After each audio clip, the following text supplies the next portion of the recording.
자, 오늘의 말씀은 창세기 21장 1절부터 8절까지 말씀입니다. 우리 한 절씩 교도하겠습니다. 여호와께서 말씀하신 대로 사라를 돌보셨고 여호와께서 말씀하신 대로 사라에게 행하셨으므로 사라가 임신하고 하나님이 말씀하신 시기가 되어 노년에 아브라함에게 아들을 낳으니 아브라함이 그에게 태어난 아들 곧 사라가 자기에게 낳은 아들을 이름하여 이삭이라 하였고 그 아들 이삭이 나니 8일 만에 그가 하나님이 명령하신 대로 하를 행하였더라. 아브라함이 그의 아들 이삭이 그에게 태어날 때에 100세라. 사라가 이르되 하나님이 나를 웃게 하시니 그는 자가 다 나와 함께 웃으리로다. 또 이르되 사라가 자식들을 젖먹이겠냐고 누가 아브라함에게 말하였으리요마는 아브라함이 노경에 내가 아들을 낳았도다 하니라. 아이가 자라매 젖을 떼고 이삭이 젖을 떼는 날에 아브라함이 큰 잔치를 베풀었더라. 아멘. 자, 오랫동안 기도하며 꿈꾸고 기대하던 뭔가를 오랫동안 이렇게 사모하던 그러한 일들이 마침내 이루어진 그런 경험들이 혹시 있으신가요? 뭐 오랜 시간 동안 기도하면서 이 재정을 잘 모읍니다. 모아서 마침내 그 재정을 가지고 단기 선교로 이렇게 떠나게 되거나 아니면은 성지순례를 이렇게 가게 될 때 아마도 굉장히 남다를 거예요. 그 기쁨은 아마 말로 표현하지 못할 겁니다. 예전에 DTS 간사로 제가 사역을 할 때 가끔 가다 보면은 학생들이 들어오는데 학교가 시작하는 날 들어와서 학교에 그 열방대학에 도착하자마자 막 울어요. 막 눈물을 막 흘려요. 아무 이유 없이 막 우는 것 같아요. 그런데 본인에게는 울만한 이유가 있습니다. 왜냐하면 이 DTS 학비가 비싸거든요. 꽤나 장난이 아닌데 그것을 마련하기 위해서 알바하면서 기도하고 그리고 이런저런 삶의 여건들 가운데서 가지 못할 만한 그 수많은 이유와 그리고 주변의 만류들 다 뿌리치고 그리고 하나님을 향한 열정만 가지고 드디어 영적 훈련의 장소로 도착했다는 것. 그 사실만으로도 마음은 이미 천국에 와 있는 것 같이 기쁘고 즐겁고 그리고 감격스럽죠. 눈물이 납니다. 많은 청년들이 또 이야기합니다. 그렇게 고대하고 꿈꾸던 결혼. 이 결혼을 하게 되면 굉장히 행복하게 살 것처럼 이렇게 생각을 하는데요. 뭐 그렇습니다만 그때부터 진짜 게임은 시작된다라는 거죠. 아무튼 많은 사람들은 꿈꾸던 것들을 다 이루기를 원합니다.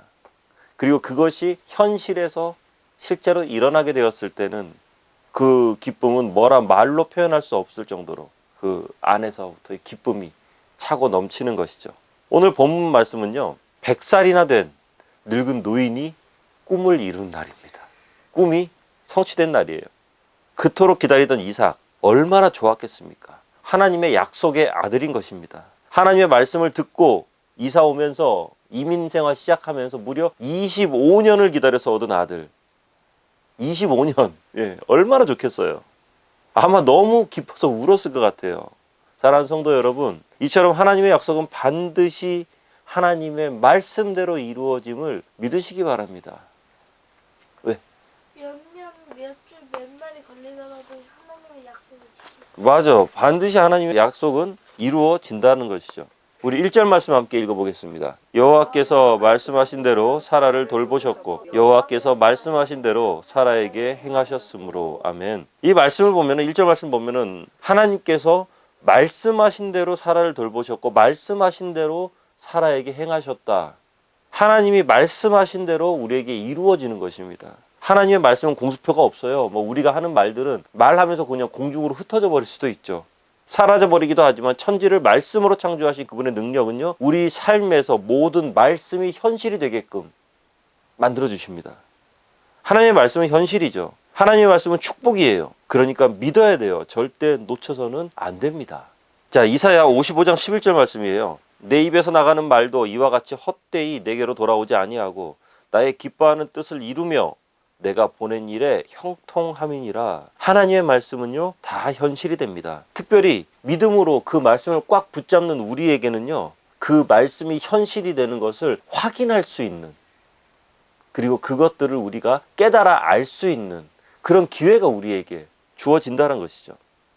사람은 상황에 따라 말을 바꾸기도 합니다. 그런데 하나님은요 상황을 따라 말씀을 바꾸지 않으세요. 오히려 하나님께서 말씀하시면요 상황이 바뀝니다.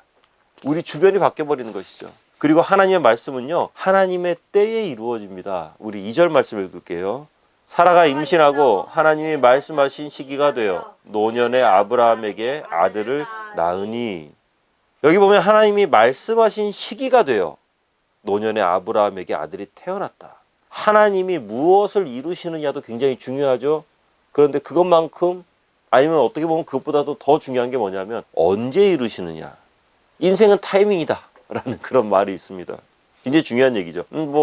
예를 들자면 이런 거죠. 아무리 좋은 실력을 가지고 있는 바이올리니스트라 할지라도요, 오케스트라에서 자신의 타이밍에 자신이 해야 될 것들을 했을 때 최고의 하모니를 만들 수 있거든요.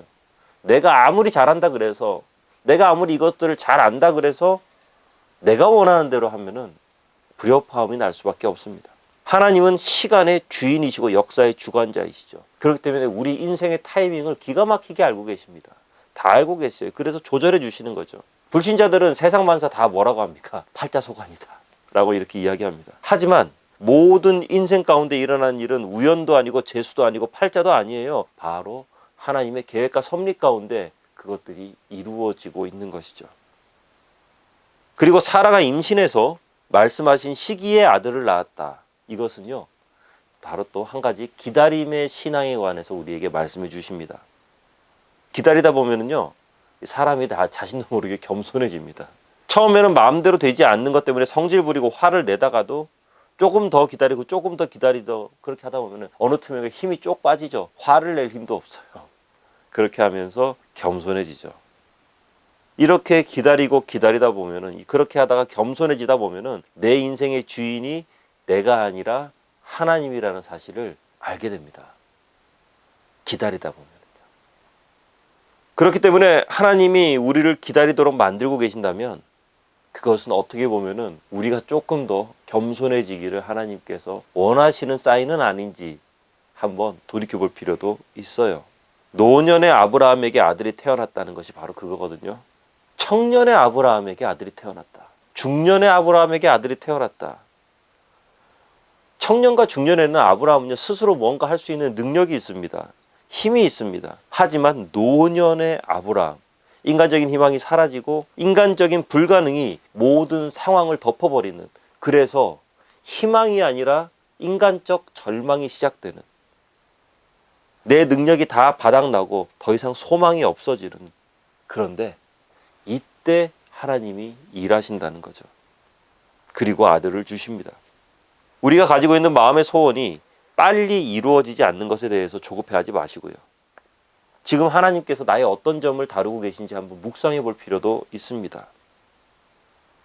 그리고 하나님께서 나에게 지금 원하시는 것이 무엇인지도 기도하면서 하나님 앞에 우리가 매달려 볼 필요도 있다는 것이죠. 그리고 결코 중간에 포기해서도 안 됩니다. 운동할 때 그렇거든요. 운동할 때 보면은 그냥 이렇게 편안하게, 운동 오늘 이 정도 하면 됐다, 그렇게 운동하면은요, 백날 해도 그 실력입니다. 거기에서 별로 그렇게 실력이 좋아지지 않아요.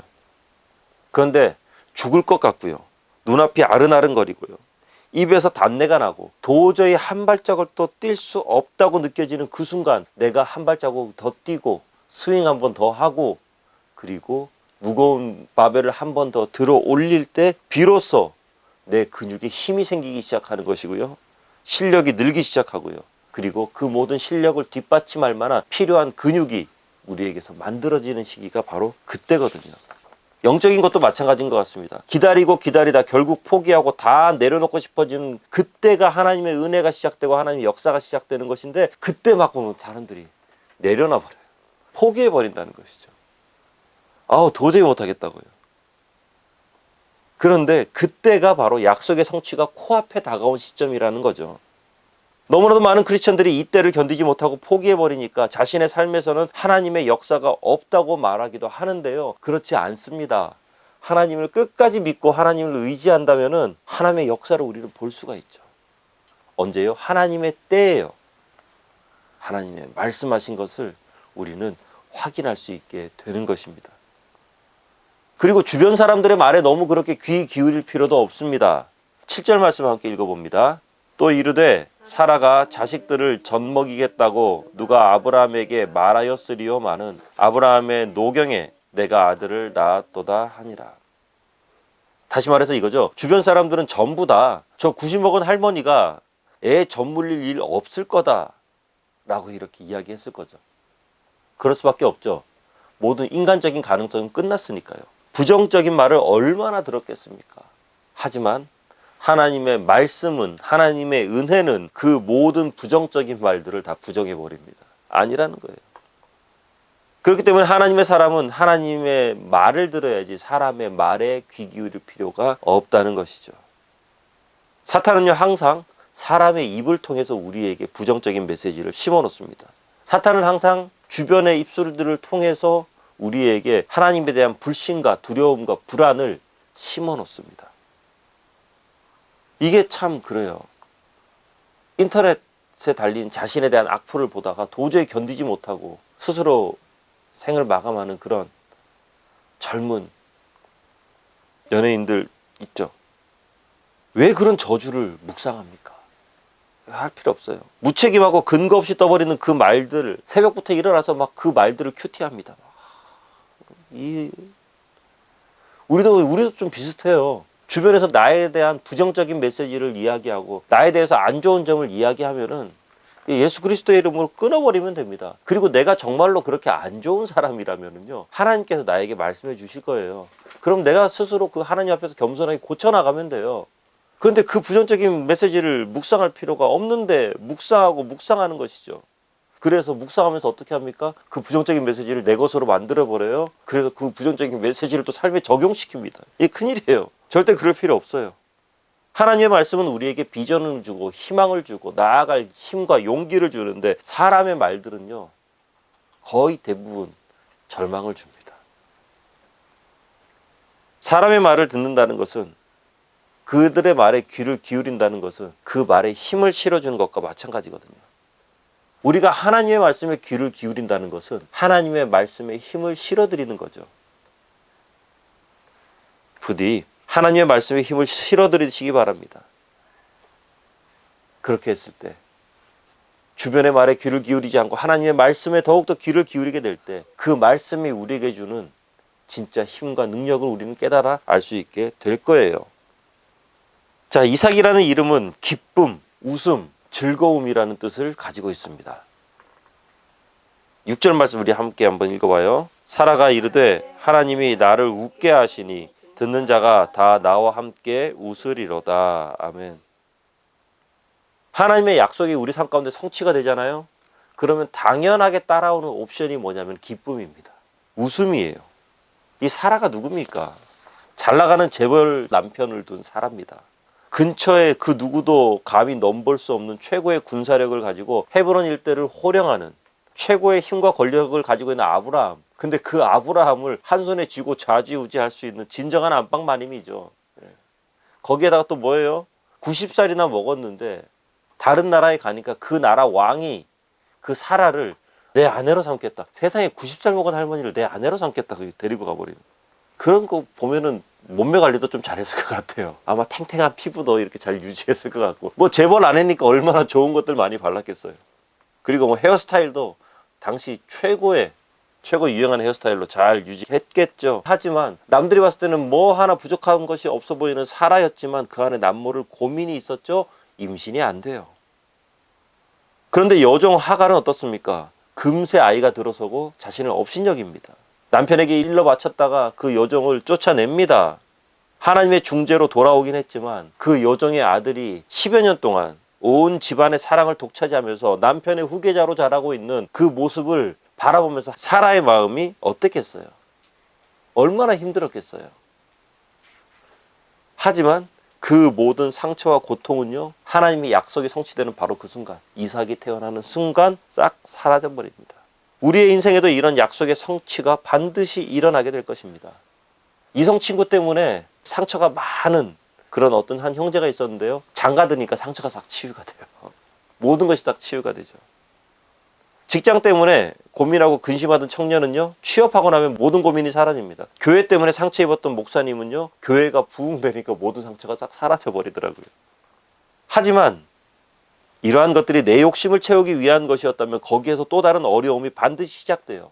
하지만 또 이것이 하나님의 비전이라면은 모든 상처와 근심과 걱정이 반드시 사라집니다. 그리고 치유와 회복이 그 가운데서 일어나게 되죠. 사라에게 기쁨을 주었던 이삭이죠. 그런데 이 이삭이 사라 한 사람에게만 기쁨을 주었겠느냐? 아니잖아요. 거기서 끝나지 않고 모든 사람들, 특히 아브라함의 장막 안에 거했던 모든 사람들이 함께 기뻐하고 함께 즐거워했을 거예요. 하나님의 비전이 성취가 될 때는요, 모든 사람이 다 기뻐집니다. 우리에게도 이렇게 큰 기쁨을 주시는 분이 있는데 바로 예수님이죠. 예수님과 이삭은 참 많이 닮았어요. 둘 다 불가능한 상태에서 잉태가 되었죠. 이삭은요, 이미 생리가 끊긴 지 오래 지난 할머니에게서 태어났고요. 예수님은 남자를 경험한 적이 없는 처녀에게서 성령을 통해 잉태되었죠. 둘 다 태어났을 때 주위 모든 사람들에게 큰 기쁨을 주었습니다. 이삭도 이삭이지만요, 예수님은 어떻습니까? 지극히 높으신 곳에서 하나님께 영광이고 땅에서는 기뻐하심을 입은 사람들 중에서 평화로다. 너무도 기뻤던 이 큰 기쁨이 2000년이 지난 오늘을 살아가는 우리에게도 은혜와 사랑과 진정한 기쁨을 전해 주시거든요. 이 예수님 만나면 기쁨이 있어요. 즐거움이 있어요. 회복이 있고 치유가 있고 그리고 새 생명이 있잖아요. 그러니까 우리는 교회 다니는 사람이 아니라 예수님 만난 사람이 돼야 됩니다. 우리는 그냥 신앙생활하는 사람이 아니라 예수님과 함께하는 사람이 우리는 돼야 돼요. 그게 가장 중요한 거예요. 예수님을 만나면 삶에서 웃음이 생기죠. 취업이 잘 안 돼도 웃음이 생겨요. 좋은 직장에 들어가도 웃음이 생겨요. 그런데 예수님이 없으면은요, 취업이 안 되면은 지옥을 삽니다. 취업이 돼도 지옥을 살아갑니다. 취업이 안 돼도 힘들고 취업이 돼도 힘들어요. 예수님이 있으면은요, 싱글일 때도 즐겁습니다. 예수님과 함께하면요, 결혼해도 즐겁죠. 그런데 예수님이 없으면은요, 싱글일 때 맨날 불평불만밖에 없어요. 예수님이 없으면요, 결혼해도 결혼 생활에 불평불만밖에 없어요.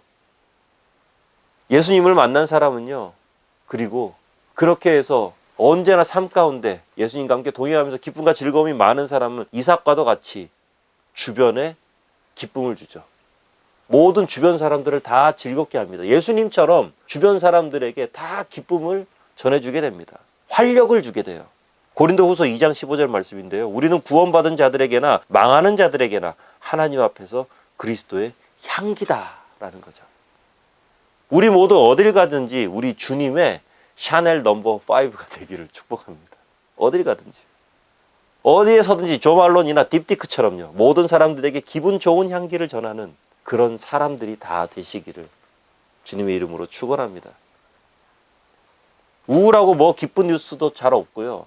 뭐 최근에 축구 국가대표팀이 굉장히 잘해가지고 좀 기쁘긴 합니다만 그 소식을 또 조금만 또 옆으로 돌리고 나면 뭐 이거는 이랬네 저거는 저랬네 칙칙하고 눅눅한 그런 소식들이 너무나도 많죠. 저는 우리 모두가 이런 세상 가운데서요, 하나님의 빛으로, 하나님의 소금으로서, 그리고 그리스도의 향기로서,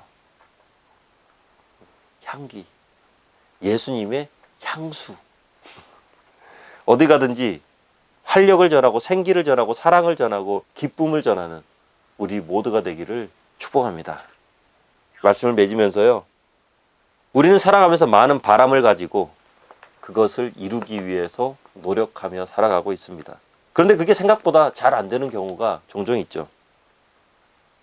이게 일반적인 그런 바람이라면은 뭐 그냥 뭐 그럴게도 생각하겠지만 이게 하나님의 비전과 관련된 것이라면은 더 조바심이 생기기도 합니다. 빨리 비전을 이루고 그 다음 비전을 향해서 나아가면서 능력 있는 하나님의 백성으로서 뭔가 이 땅 가운데 대단한 삶을 살아가고 싶은데 뭔가 지지부진한 것 같아요. 실망스럽기도 하죠. 하지만 괜찮아요. 우리의 비전이 정말 하나님으로부터 온 것이라면 그것이 완성되는 시기와 방법도 하나님으로부터 올 것이기 때문입니다. 하나님께서는 말씀하신 대로 반드시 이루십니다. 우리는 그저 하나님과 동행하면서 성령의 능력을 가지고 예수님을 증거하는 매일의 삶을 즐겁게 살아가면 될 뿐입니다. 물론 그 사이에 고난도 있고 괴로움도 있고요. 남들에게 말 못할 만한 그런 가슴 앓이들도 분명히 있을 거예요. 있겠죠. 하지만 그래도 포기하지 않고 끝까지 말씀을 붙들고 예수님께 딱 붙어 계시기 바랍니다. 그러면 예수님으로부터 참 기쁨과 소망을 우리는 얻게 될 거고요. 그런 우리를 통해서 그리스도의 향기가 세상으로 뻗어나가게 될 거예요. 이번 한 주간도요, 하나님이 말씀하신 대로 이루실 것을 기대하면서 예수님의 향기가 돼서 세상을 더욱더 밝고 아름답게 만들어 나가는 우리 모두가 되기를 주의 이름으로 축원합니다. 기도하겠습니다. 은혜가 참 많으신 아버지 하나님, 하나님의 그 말씀이 반드시 이루어진다는 것을, 그리고 하나님의 뜻은 반드시 이루어진다는 것을, 우리를 향한 계획과 섭리는 반드시 이루어진다는 것을 주님 우리 잊지 않고 하나님의 말씀 붙들고, 비록 우리의 삶은 조금 팍팍하고 힘들고 어렵다 할지라도 그 말씀이 이루어질 것을 기대하고 소망하며, 그리고 예수님과 동행하며 이 힘들고 어려운 세상 가운데 오히려 그리스도의 향기로운 향수가 되어서 그 아름다움을 전할 수 있는, 그리고 하나님의 그 비전이 이루어지며 함께 기뻐하고 즐거워할 수 있는 우리 모두가 되어지도록 하여 주시옵소서. 예수님 이름으로 기도합나이다. 아멘.